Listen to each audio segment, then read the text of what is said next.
Hello and welcome to this episode of Body Garage. And now, every 10th of October every year is earmarked as the World Health Mental Day. And this year's the theme is, it is time to prioritize mental health in the workplace. And taking us through it is Dr. Frank Njenga, a chairman and founder of Chiromo Hospitals, and with an experience of over 40 years in healing the mind. How are you, Dr.? Very well, thank you. Yes. How is it today? It's good, beautiful. All right. I'm happy to be here. Can you speak to the theme of this year? Why is it relevant? It's relevant, it's appropriate, and it's timely. And the reason for that is if you look at the number of hours the average person spends at the workplace, it's a large amount of time for men and for women. And therefore, what happens at the workplace has to be important. And how we manage the 8 hours in a day that we are working is important. The second reason, which is perhaps even more important, is that whatever happens to you in the workplace, you take it home. All right? And when you take adverse experiences at the workplace to the house, then it will affect very confused children or partners who will start wondering, what's wrong with this woman? What's wrong with this man? Yes. They left here very happy, now what is going on? So the bidirectional effect between home and office makes this conversation very important. And I know we've just dived right into it. Probably break it down for us. What is mental health in general? Well, there are formal and informal diagnostic, yes. The first thing I'd like to say, and I'll say it very loudly because it's important that I say it this way. Yes. Mental health is not the absence of an illness. Okay. Mental health is not the absence of disease. Mental health is a positive state. And is a positive state in which you yourself wake up in the morning and you feel good. You look yourself in the mirror and you say, what a beautiful day, what a wonderful world. It feels good. All right? The other important component of a mentally well person is a person who not only feels good, but one who is able to deal and live with the normal challenges of the day. There'll always be problems. There'll be traffic, there'll be children, there'll be taxman, there'll be disease, there'll be all those things. So a mentally healthy person is one who can deal with those ones and almost literally bounce back. Yeah. The next important component is that when you're mentally healthy, you're able to make a contribution to your society. You're able to serve your church, your local school community, that sort of thing. So it's a person who gets up in the morning, they're feeling good, they're dealing with the normal stresses of life, and they're contributing to their society and community meaningfully. Meaningfully. Now, you've rightly put it, we spend a lot of our hours at the workplace. So then, can you describe to us what a mentally conducive workplace looks like? A mentally healthy environment is an environment that allows you, as you've just said, to reach your potential. All right? In the sense that a mentally healthy person realizes their full potential. A mentally conducive work environment is one in which you feel, you look forward to going to work. You work with people who are people, if you know what I mean. People that make you feel relaxed and comfortable and appreciated. And appreciated. Can this then, one mentally unhealthy person, have an impact on the rest? An excellent question. What you are asking, and I think it's an excellent question, is are there mental health conditions that an individual could have that would create toxicity around the others, to the point where other people now start feeling unwell because of that particular individual. In fact, science is very clear about what happens when an individual is exposed to a lack of civility in the workplace. If the boss is not being civil with other people that they are working with, and if another third party sees it, they themselves are affected to the extent where their own productivity goes down. So it's not only the person who is being badly treated, but even those around that particular environment are adversely affected. Okay. Now, we've talked about how one can be impacted. What are some of the most common mental health issues at the workplace? First of all, maybe your viewers know, yes? There are very, very, very many different mental health conditions. In fact, over 300 of them. So it's not true to suggest or to imply that it's only one or two. There are 300 of them. And each of them will have an impact at the workplace in a different way, number one. Number two, it will have an impact if, say, the boss has that condition, but it will also have an impact if another member of the team who is not the boss has a mental health condition. If you have a boss, for example, who has either a paranoid illness or a paranoid disposition, they look at you like this. Mbona niangalia vibaya? Mbona naketi namna hiyo? Mbona navaa nguo ya namna hiyo? And you're left wondering, what's wrong with this guy? All right? But actually, it could well be that this fellow, this person, is actually developing a formal mental illness. Another example is similar to what I have said about a depressed boss. Yes. A depressed man is always complaining. You put in work, you interview me properly, anakuangalia anasema mbona hukucheka? Ukisaka cheka sana unasema mbona saa yote ulikuwa unacheka? Yes. And you're saying, boss, which one do you want? Tucheke ama tusicheke? Tufurahi ama tusifurahi? Yes. So depending on which mental affliction the boss has, you will have different challenges. Now, on the other hand, if it's another member of staff who has, say, attention deficit hyperactivity disorder, you could find that condition presenting as erratic behavior. 1 week, they're top-notch, 90%, 100% work productivity. The following week, kazi yao ni bure kabisa, shoddy and careless and reckless. So it really depends on what condition is as at the workplace and who in the workplace has this condition. So it depends. Are there any factors that now cause this work-related stress? There are many different factors. The first and perhaps most obvious one is what avenues exist in the institution to monitor the health of the staff. And once these factors have been identified, what mechanisms exist for dealing with those factors. And one of the key things that we promote and recommend very strongly in all workplaces is employee wellness programs. Yes. Where there is an identified person to whom an employee in distress can go to and express themselves. Okay. Now, Daktari, sometimes you wake up in the morning and you feel, I really am tired.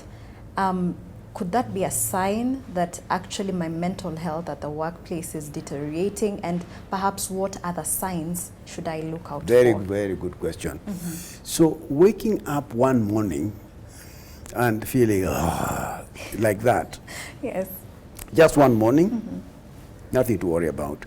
It actually probably just confirms you're a human being. Oh, okay. Okay. All right? So one day, maybe 2 days.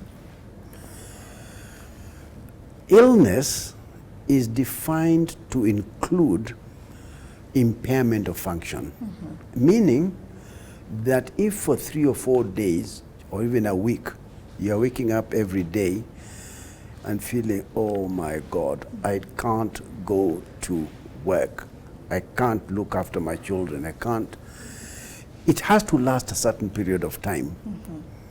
In other words, 1 day of poor sleep does not mean that you have to rush to a doctor about it. Normal human beings change and fluctuate. Diagnosis of any medical condition requires a bit of persistence.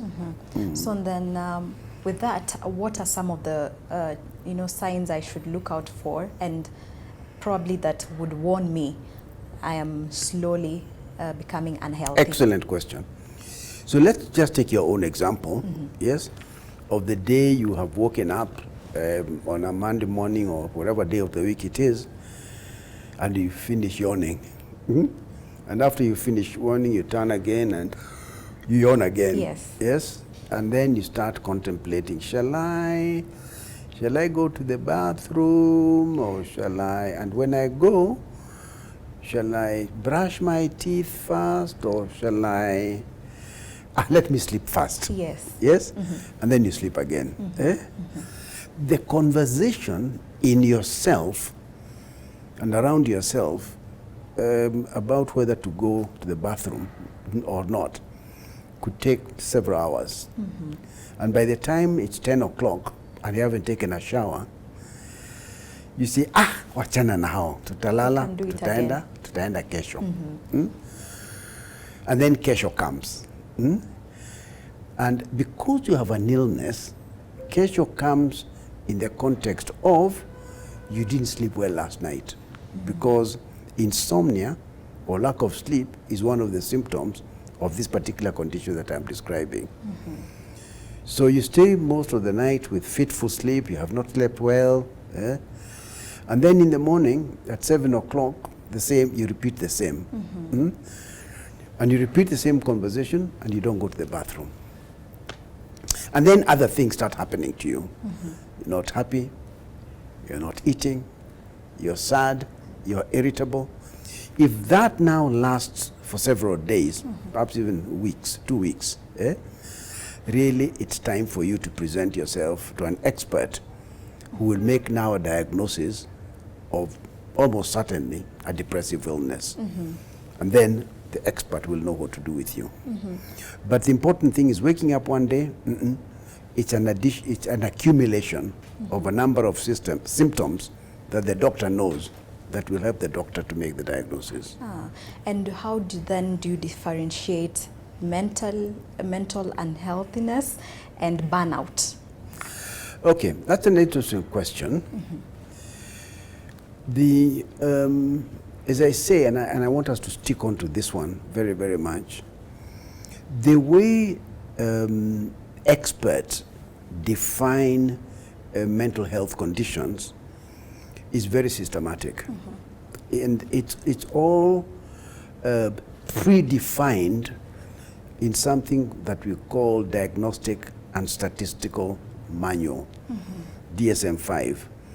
The Diagnostic and Statistical Manual says that if you have got this symptom, lack of sleep, feeling of sadness, irritability, loss of weight, if you've got so many of these symptoms, then the diagnosis that you have is this one. So it's not a matter of guesswork. Yes? Burnout, on the other hand, is something that happens to you usually in a place where you have a loss of control, where you feel overwhelmed and unable to work. So a mental disease is very clearly defined in the DSM-5. All right, Daktari, it is time for our first commercial break. We will be right back after this short break, but first take a look at the facts and myths board of the day.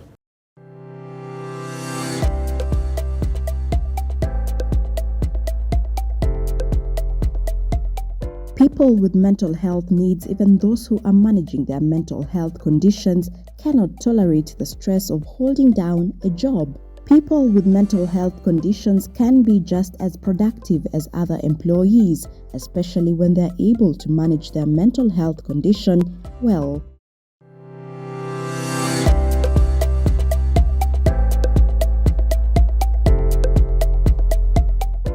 I can't do anything for a person with a mental health issue. Friends and loved ones can make a big difference, reaching out and letting them know you are available to help.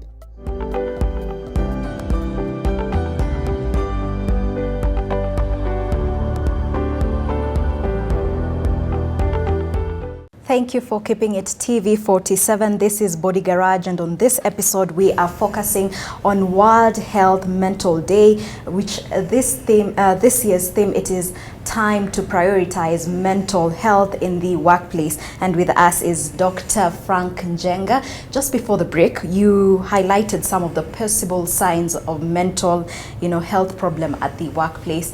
Let's move on to, at what point do I then know it is time for me to seek help? Interesting question. There are a number of ways that you will find yourself going to see an expert. Mm-hmm. Increasingly, and as a result of the kind of conversation that we are having with you today, mm-hmm. there is a large number of Kenyans, and East Africans for that matter, who come through the gate and knock, knock. Mm-hmm. Particularly young people. People, you call them Gen Z, Jockey is a good name, who come and say, I have Googled, mm-hmm. yes, mm-hmm. and I can tell you I have a major depressive disorder. Okay. All right? Please confirm this and put me on treatment. Mm-hmm. All right? So that's one of the ways. In fact, it will surprise you to know that there are people who come to the Chiromo Hospital group with a bag packed, yes? And they come through the gate and they meet a doctor, yes? And they say, you know what? I need help. Mm-hmm. I've been feeling suicidal for the last week. I was on the verge of jumping off a cliff. Mm-hmm. I thank God that you exist. Mm-hmm. Please admit me mm-hmm. and sort me out, because I know these suicidal thoughts that I'm having are a sign of a disease. Yes. So that's one of the ways. Mm-hmm. The second way that people find their way to us, and is becoming increasingly common, is through the employer. We see people literally every day brought in mm-hmm. by somebody they introduce that this is the HR officer in our organization. Yes. Ah. And the HR officer then says, you see this guy, he's called Mike. We've worked together for 5 years. In the last 6 months, this is not the Mike we have been working with. Uh-huh. He comes late, smelling of alcohol, his work is shoddy, he shouts at clients. We know he has a mental illness. Mm-hmm. We don't know which one. Mm-hmm.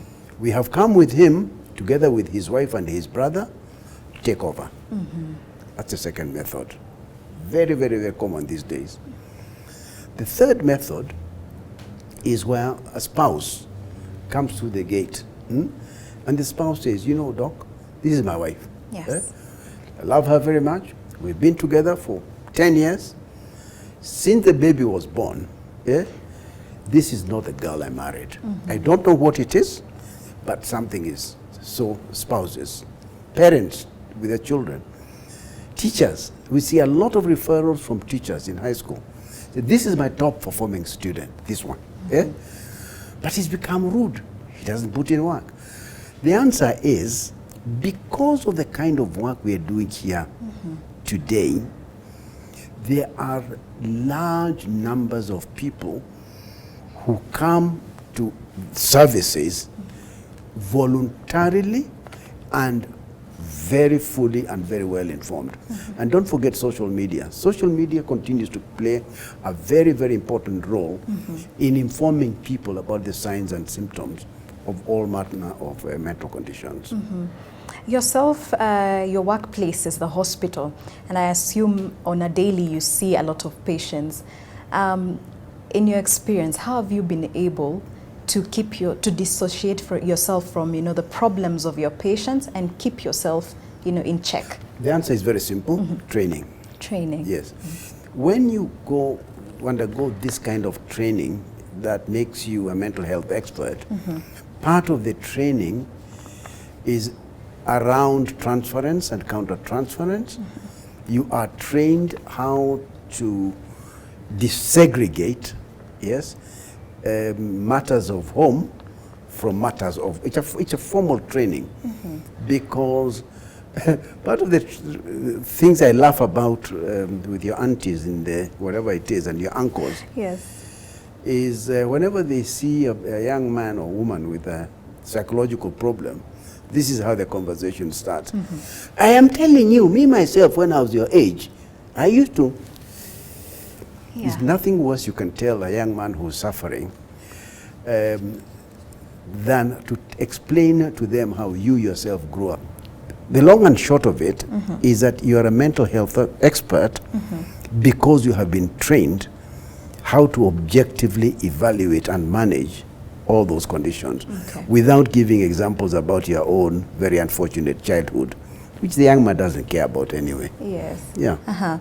And then how is the work productivity affected? The science around the costs of poor mental health in the workplace is beyond belief. And it's beyond belief at the global level, at the continental level, at the national level, and even down to Kisumu City. Yes. Yeah, where studies have been done extensively. The cost of poor mental health essentially is broken down into two. The easier one to understand is the direct cost that employers incur in paying for those services. The bigger one, which is generally not seen, is the cost of being at work and not being productive. It's called presenteeism, all right? And that has a huge cost, because when you have a large number of people who are coming to work and not being productive, that is very expensive for the employer. Then there are other things. Accidents, for example. Yes. If, for example, you have a sales force, yeah, and their work is to crisscross the city to go on, the number of accidents they have on the road is large.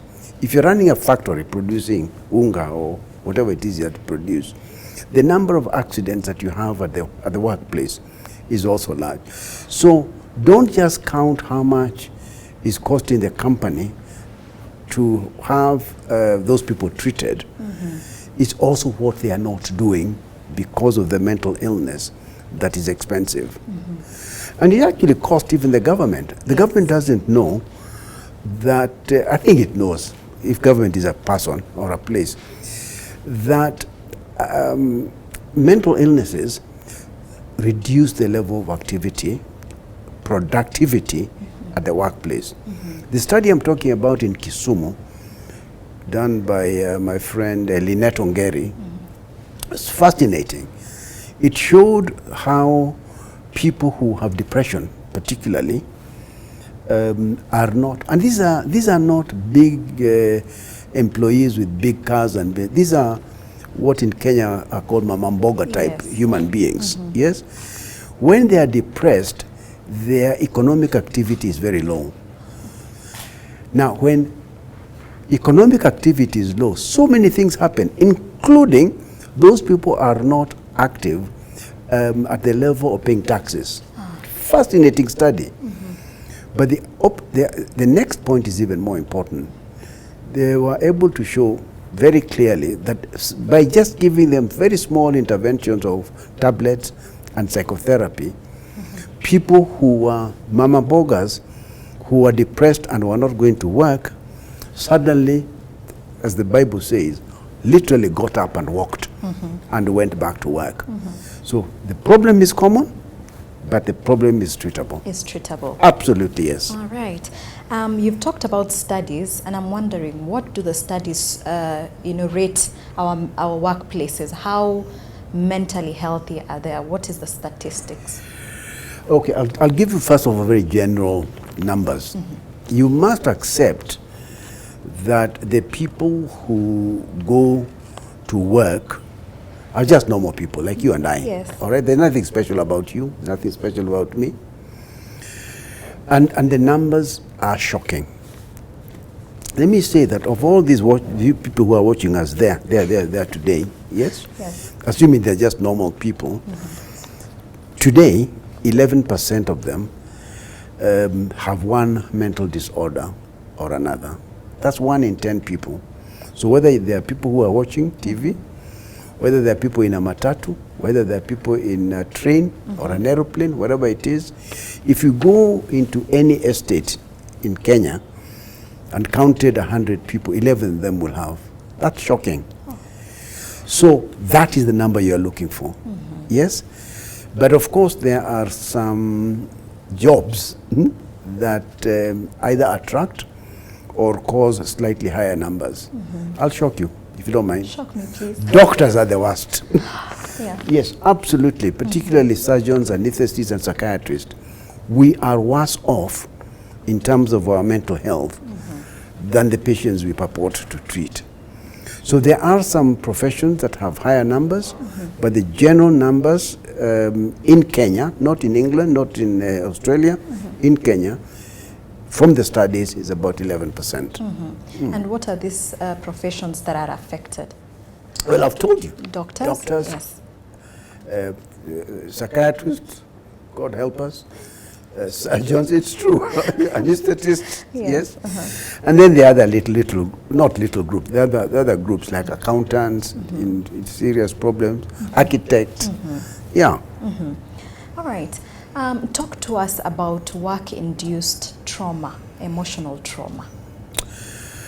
There's a new, it's not new as such, but there's an emerging field of knowledge and practice that thinks through the concept that we called incivility.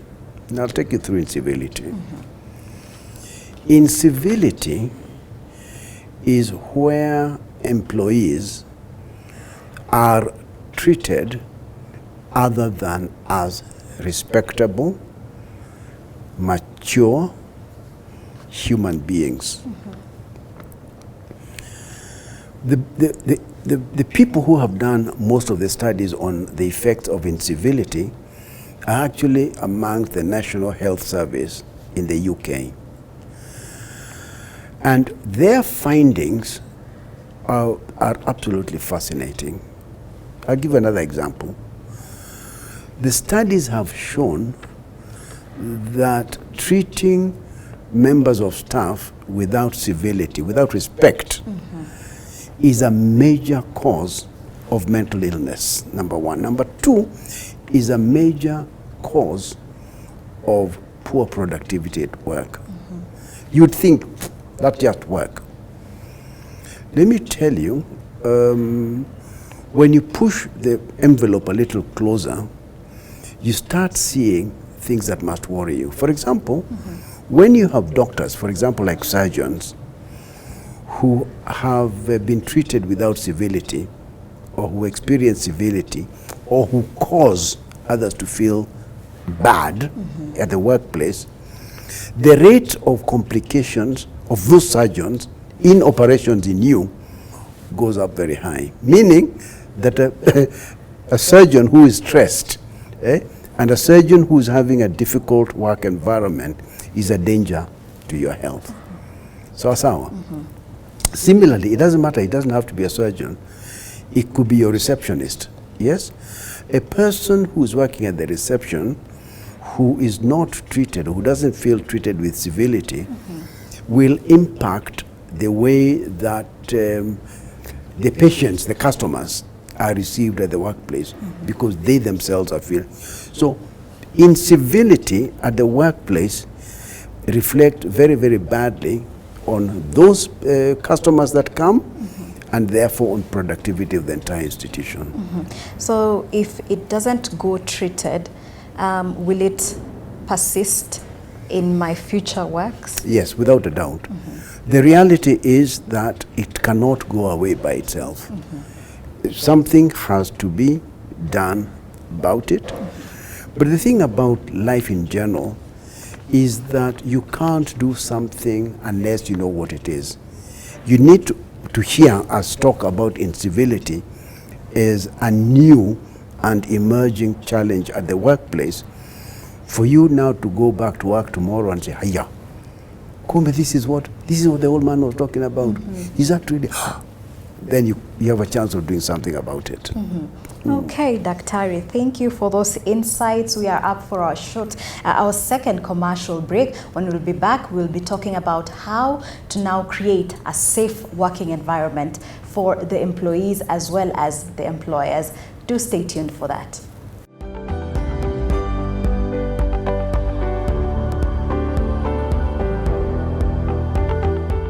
Thank you for keeping it TV 47. This is Body Garage, and on this episode we are delving into mental health in the workplace. And just before the break, we have discussed the possible signs to look out for. Daktari, how then should an employer create a safe space for their employees? A very easy question. There's somebody who said, and it's true, that the fish rots from the head, I think. Yes? Knowledge comes from the top. That's where the head is there. Yes. I've been around a bit, and I can actually tell you this. Unless there is buy-in on the message of mental health, perhaps of anything at all, from the top, yes, all the good things the HR department might put in place will go to naught. So my advice, and I think it's fairly well accepted advice generally, is that at the board level of any organization, there has to be awareness of the importance and significance of the message of mental well-being. And here, the way we do it ourselves is when we're invited to participate, we really like to start at the top. Address the board, senior management, and get them to understand a number of things. Number one, why it's important. Number two, which is the language that they understand, what savings they can generate by actually having a mentally healthy workforce. After you have received a buy-in from the board and senior management, the rest just flows. And there are small, not small, important things like getting now the HR department to, as they say in Kenya, run away with it and actually accept training programs on employee assistant programs. They are there, they are available, and they are simple and very, very effective indeed. Many organizations now are encouraging mental health champions, and we train mental health champions. Mental health champions are people who have a particular or special interest in knowing more and more about mental health.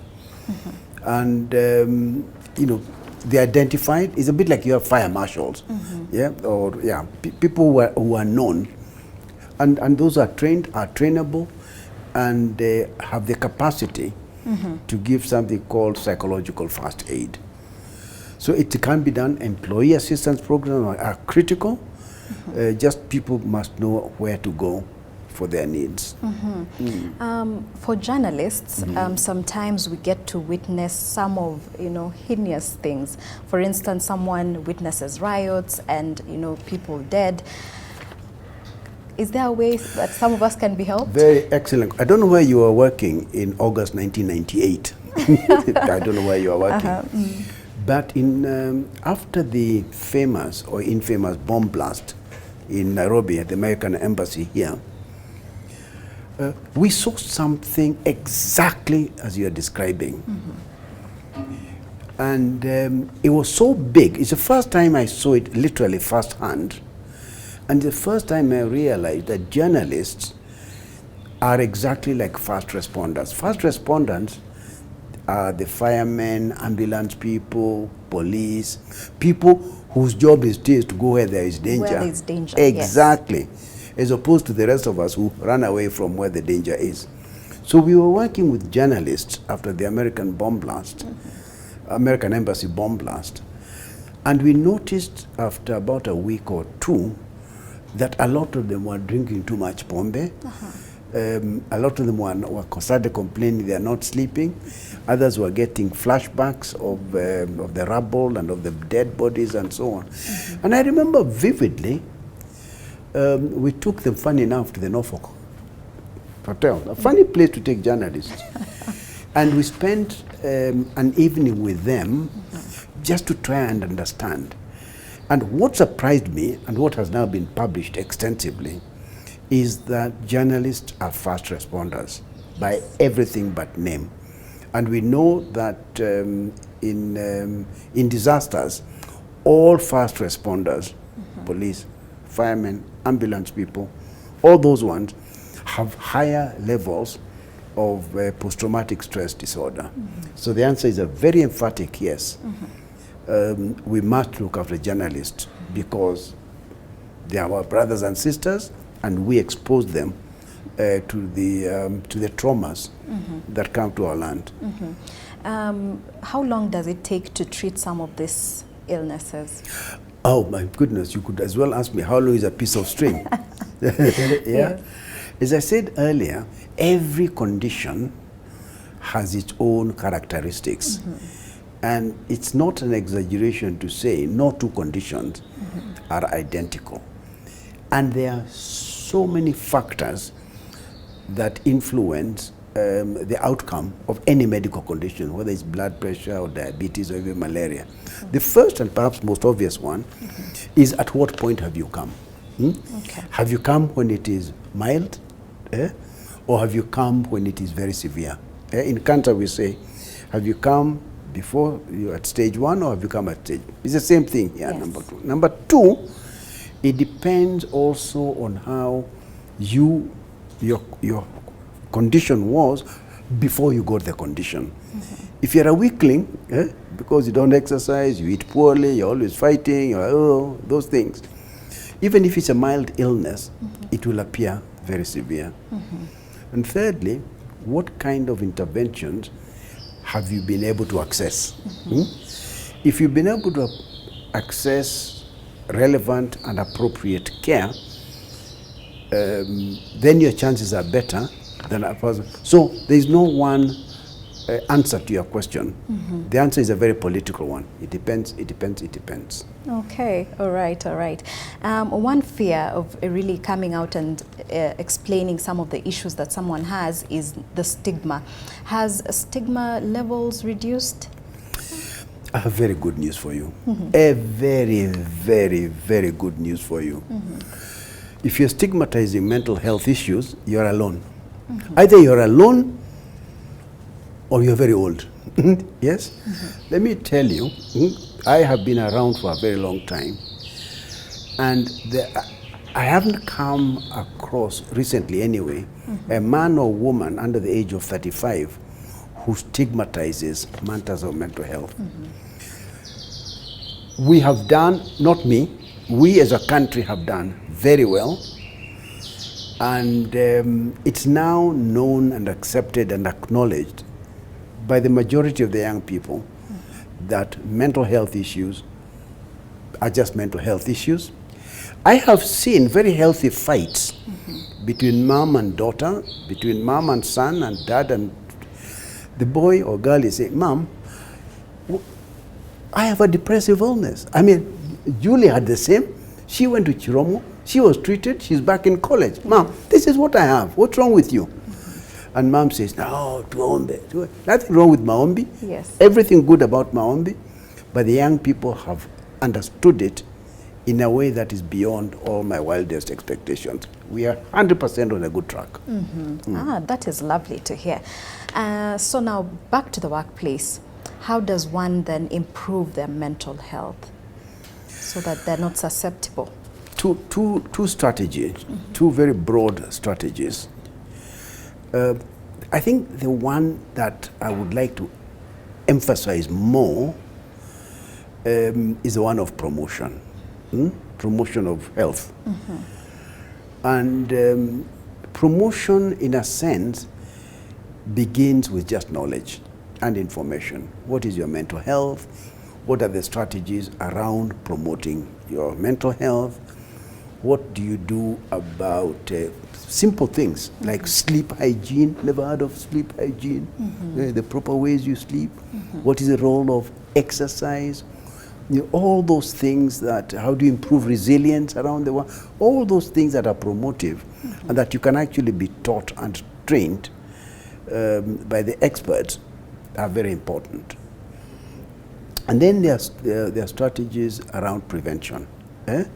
Don't drink too much. Yes. Teach you how to deal with conflicts between parents and children and teachers and so on. And then finally, which is now the end, mwisho kabisa, is how to treat those conditions.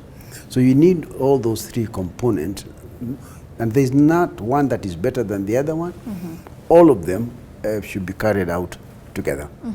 So what I'm getting from you is that some of these mental health problems are actually preventable. Absolutely, yes. Absolutely. And the secret about all these things is knowledge. Is there a way now a fellow employee can help a struggling employee in who is undergoing some of these mental health problems? Answer is yes. Yes. Yes. I think there is the biblical proposition that you are your brother's keeper. And I think that is more important than people acknowledge. We are our brother's keeper because the funny thing about helping other people is that when you have helped your sister or your brother or your neighbor or your fellow employee, it makes you feel better. Yes. Now, what else do you want other than to feel well yourself? As we wind up, Daktari, perhaps give us your parting shot. I will repeat myself. I will repeat myself by saying, when I look at the continent of Africa, and I look at our region, and I look at what Kenya has done and is doing about mental health, we are light years ahead of our brothers and sisters. I think that's a very good thing. I will not say that we have done well because of psychiatrists or psychologists. The thing about Kenya, which is really unique, is the government itself. You may disagree with government on anything you like, but in the area of mental health, we are doing very well. We have policies, we have action plans, we have studied it at government level very well.